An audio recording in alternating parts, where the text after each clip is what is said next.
जल और दूध ले लीजिए। शुक्रवार का दिन। तो कहोगे गुरुजी ये कथा कहाँ से निकाल के लाए हो? तो विष्णु पुराण में से आप उसको स्मरण कर सकते हो। काय में से? विष्णु पुराण में से। एक पात्र में जल और दूध ले लीजिए। शुक्रवार का दिन। तो कहोगे गुरुजी ये कथा कहाँ से निकाल के लाए हो? तो विष्णु पुराण में से आप उसको स्मरण कर सकते हो। काय में से? विष्णु पुराण में से। एक पात्र में देसी गाय का दूध, जल उसमें रखकर, और आपके यहाँ अगर लड्डू गोपाल हो, यदि आपके घर में ठाकुर जी हो, लड्डू गोपाल हो, विष्णु जी का कोई स्वरूप हो, श्री हरि का कोई स्वरूप हो, तो उस पर शुक्रवार के दिन आप संध्या के समय पर दुर्वा डालकर उस दुर्वा से अगर लक्ष्मी जी के नामों का 108 बार उच्चारण कर कर, घी का दिया लगाकर, कैसर के चावल साथ में रखकर केवल उस जल का और दूध का मात्र छींटा देते हो, तो उसके घर में कभी लक्ष्मी की कमी नहीं आ सकती, संपदा बढ़ती चली जाती है। 108 बार लक्ष्मी के नाम का मात्र उच्चारण कर लेने पर, भगवान विष्णु के चरणारविंद पर, भगवान विष्णु के चरणों पर केवल उस दुर्वा का, जल का, दूध का सिंचन कर देने से भी लक्ष्मी की वृद्धि होती है, लक्ष्मी देती है, दुर्वा बढ़ती है। और दुर्वा का एक बहुत सुंदर गुण है महाराज, बहुत सुंदर गुण है दुर्वा का। जहां पर उसके भीतर गांठ आती है ना, वहां से 2 रास्ते बना देती है। बोलो बनाती कि नहीं बनाती? कभी दुर्वा देखी होगी आपने। जहां गांठ आई वहां 2 रास्ते बनाएगी, फिर गांठ आई, फिर 2 रास्ते बनाएगी, फिर गांठ आई, फिर 2 रास्ते बनाएगी। दुर्वा का क्रम ऐसा है कि हम भगवान को दुर्वा क्यों देते हैं? उसका कारण यह है कि मान लो, हे परमात्मा, हे शंभु, हे गणेश, हे प्रभु नारायण, अगर मान लो मेरा एक रास्ता चलते चलते गांठ पड़ जाए, एक रास्ता मेरा बंद हो जाए, तो वहां से मेरे दूसरे रास्ते खोल देना। इसलिए दुर्वा भगवान को समर्पित करी जाती है। दुर्वा को समर्पित करने का क्रम ही यही है कि मेरे मार्ग खुल जाए, मेरी राह खुल जाए, मेरा मार्ग चारों तरफ खुलता चला। दुर्वा नीचे की ओर चलते चलते मार्ग खोलती चली जाती है।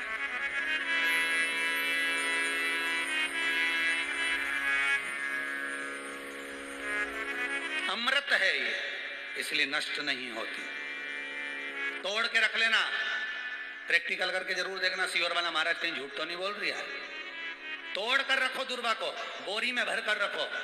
4 साल, 6 महीने, 8 महीने बाद सूख जाए, बेकार हो जाए, उसके बाद भी उसको खेत में, बगीचे में कहीं ले जाकर पटक देना, 8-15 दिन पानी देना। देखो फिर वापस वही हरि की हरि होना, वही कहीं ना कहीं से स्फुटित होते फिर आगे बढ़ना चालू कर देगी। उसका तत्व है अमृत, वो अमर है, मरती नहीं, फिर चालू हो जाती। शिव कहते हैं यही अमरता है, यही अमरता है कि दुख आया तो मरने की नहीं सोचना। तकलीफ आई, कष्ट आया, रोग आया, बीमारी आई, थोड़ा सा तकलीफ आ गई, थोड़ी बीमारी आ गई, थोड़ा दुख आ गया, तो ये मत सोचना मैं मरना है। नहीं नहीं नहीं, अभी तो और जीना है। तो किस लिए जीना है? कोई कहेगा इसको कहीं आसक्तियां होंगी, घर की, परिवार की, कुटुंब की, कबीले की, इसलिए जीना चाहती है, इसलिए जीना चाहता है। नहीं, आसक्ति एक रखना कि मैं जीना इसलिए चाहता हूं, मैं और जीना चाहती हूं, इसलिए चाहती हूं कि अब मैं भगवान का भजन करना चाहती हूं। अभी तक मैंने परिवार, कुटुंब, कबीले, संसार के लिए करा, अब जितनी जिंदगी दी उस मालिक ने, अब मैं उसका भजन करूं। दुर्वा भगवान विष्णु को चढ़े, दुर्वा गणेश जी को चढ़े, दुर्वा शिव जी को चढ़े, दुर्वा ब्रह्मा को चढ़े, दुर्वा इंद्र को चढ़े, दुर्वा पितरों को चढ़े। कितना सुंदर कहा है।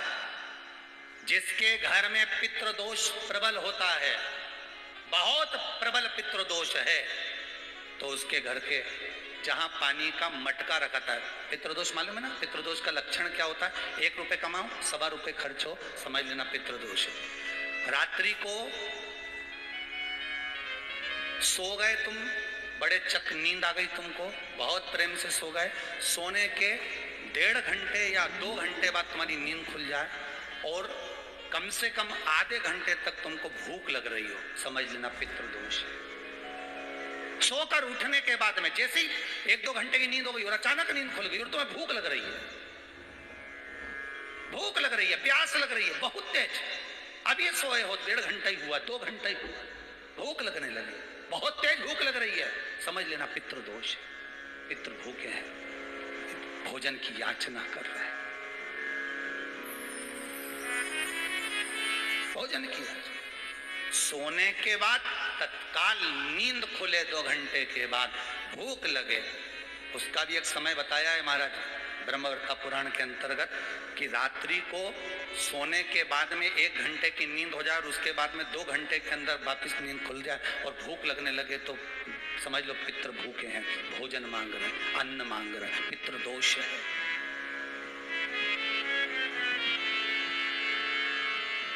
पितृ दोष का कुछ वर्णन किया गया है। घर में एक पात्र के चक्कर में, एक बेडशीट के चक्कर में, एक सामान के चक्कर में विवाद हो रहा है तो समझ लो पितृदोष है। 1 रुपया कमाया, सवा खर्च हो रहा है, पितृदोष है। घर में एक बीमार, दूसरा फिर बीमार हो गया, तीसरा फिर बीमार हो गया, एक ठीक हुआ, एक बीमार हुआ, पितृदोष है। पितृदोष का भाव, तो उसके लिए करना क्या है? शिव महापुराण की कथा कहती है, सुंदर गणेश जी का चरित्र वर्णन करता है, स्कंद पुराण कहती है, विष्णु पुराण कहती है कि दुर्वा 21 दुर्वा की गांठ बनाकर, 7 गांठ 21 दुर्वा की बनाकर जो अपने पितरों का मटका मतलब परिंदा, हंडा जो भी पानी का भरते हो, उसके नजदीक में मात्र एक कटोरी में चावल रखकर उसमें अगर दुर्वा रख देता है तो मात्र 5 या 7 दिन में पितृदोष समाप्त होना प्रारंभ हो जाता है। उसके घर में लक्ष्मी की वृद्धि होने लगती है, सुख शांति अपने आप आने लगती है, उसका क्लेश समाप्त हो जाता है। दुर्वा में वो गुण है जो पितृ भी उसका भाग अमृत तत्व प्राप्त करना चाहता, अमृत देना चाहता।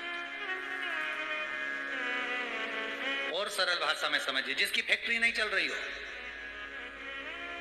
फैक्ट्री में बार बार कुछ तकलीफ आ रही हो, गाड़ियां नहीं चल रही हो, 4 व्हीलर गाड़ियां ले रखी हैं, कभी ट्रक गड़बड़ हो रहा है, कभी ट्रक में ये हो रहा है, कभी गाड़ी में ये हो रहा है, कभी बस में ये हो रहा है, बस एक काम करना है, दुर्वा का थोड़ा सा भाग लेकर पानी के लोटे में उसको डालकर 5 अक्षत के दाने उसको पटक कर उस गाड़ी के अंदर उस कलश को रख दो, बस आधे घंटे के लिए, और उस पानी को चक्के के चारों तरफ डालते डालते जाइए दुर्वा के साथ, तकलीफ नहीं देगा। फैक्ट्री का भी यही प्रमाण है। दुर्वा में वो अमृत तत्व छुपा है जिसका सुख आनंद दे जाता है, आनंद। शिव पुराण कह रही है महाराज, दुर्वा का एक नाम और है, उसका नाम है अमृत जन्मा। क्या नाम है? अमृत जन्म। दुर्वा का एक नाम और है। मारवाड़ी लोग इसको ध्रुवी बोलते हैं, ध्रुव बोलते हैं। दुर्वा का वो सुख, शंकर भगवान गौ माता दूध की धार लगाती है, इसलिए दुर्वा का दूध से बड़ा मिलन है, बड़ा आनंद है, बड़ा आनंद, बड़ा सुख है। कोई भी ग्रह अनुकूल नहीं है, सब बेकार चल रहे हो, सब प्रतिकूल चल रहे हो, दूध के पात्र में दुर्वा डाल लो, पीपल के वृक्ष के नीचे चढ़ा कर आओ, राहु केतु शुक्र शनि जो भी गड़बड़ है सब सुधरना चालू हो जाए। दुर्वा का वो, जिस नदी में स्नान करो, तीर्थ में जाकर उस नदी के पास में कोई बगीचा लगा हो, वहां की दुर्वा को तोड़कर स्नान करते समय नदी में मात्र विसर्जन कर देने पर पितरों को पिंड पहुंच जाता है। मात्र उस दुर्वा का विसर्जन कर देने पर पितरों को पिंड का भाग मिल जाता है। अभी ना तो तुम्हारे पास में आटा है, ना तुम्हारे पास में चावल है, ना तुम्हारे पास में पिंड है, ना कोई तुम्हें संकल्प छुड़ा रहा है, ना कोई तुम्हारे पास में वस्तु है, उसके बाद भी पितरों को भाग मिल रहा है। काय से? केवल एक दुर्वा के तत्व से। स्नान करने से पहले पवित्र नदी में, गंगा यमुना नर्मदा सरयू आदि किसी पवित्र नदी में आप स्नान कर रहे हो, वहां के बगीचे में घूमकर आप जाते तो हो, पैदल ही नहाने जाते हो, तो घाट के आसपास में कोई बगीचा, वहां की दुर्वा तोड़ ली, एक दुर्वा नहाने से पहले अपने पूर्वजों पितरों के नाम से नदी में छोड़ दी। फूल तो छोड़ते ही हो, दिया भी छोड़ते हो, बस एक ही चीज नहीं छोड़ते, वो दुर्वा, और वो ही काम की, वही काम की। तुम कुछ छोड़ो ना छोड़ो, एक दुर्वा का छोड़ दिया, वो पितरों के लिए सुख प्रदान करने। शिव पुराण कह रही है महाराज, देवताओं को अमृत कितनी बार मिला? एक बार। दुर्वा को अमृत कितनी बार मिला? जम के बोलिए। पांचवा, कार्य सिद्धि के लिए 5 दुर्वा गणेश जी को चढ़ाई जाती है, आज भी नियम।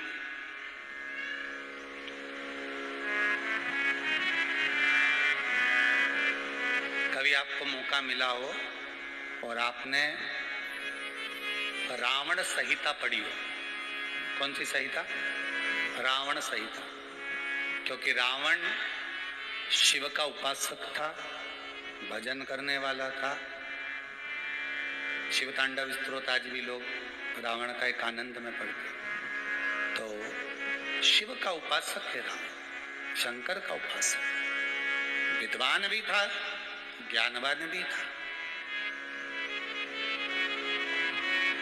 वो तो देवता के हाथ से मरना था उसको, इसलिए उसने मांगा ही यही था। जो मांगा वो मिला। तो रावण संहिता अगर किसी ने पढ़ी हो तो उसको मालूम होगा, रावण संहिता में 4 तरह